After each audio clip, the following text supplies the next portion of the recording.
button.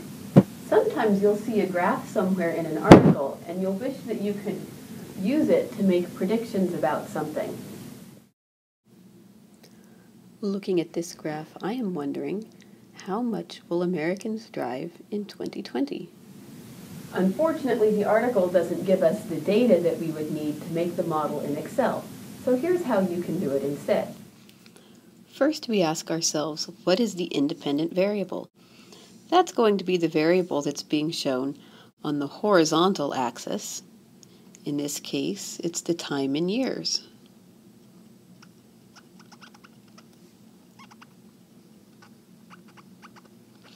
Then we ask ourselves, what is the dependent variable?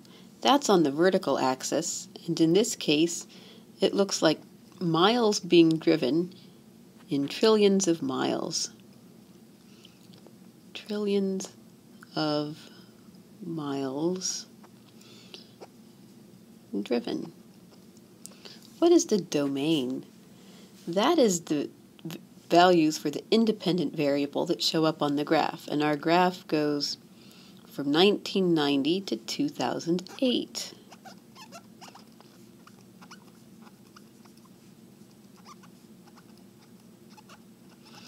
And the range is the same thing, but for the dependent variable, you have to be a little more careful. What is the lowest value for it? It looks like it starts at about 2.1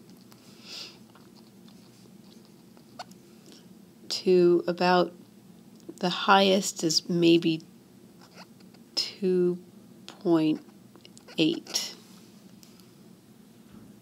Once we've identified the range, it's not too hard to see what the initial value of the dependent variable is. It's the 2.1. And then the rate of change, that's where it gets a little tricky. What I find easiest is to pick two labeled values on your horizontal axis and see what the associated dependent variable values are. So it looks like we have approximately, in 2000, there were about 2.5 trillion miles driven, and in 2005, there were about 2.7 trillion miles driven. So we can set that up in the formula, and we have 2.7 minus 2.5, it's minus, divided by 2005 minus 2000 is 5. So that's an increase of about 0.04 trillion miles per year. Now that we have all this, we can just fill in the blanks to write the linear model.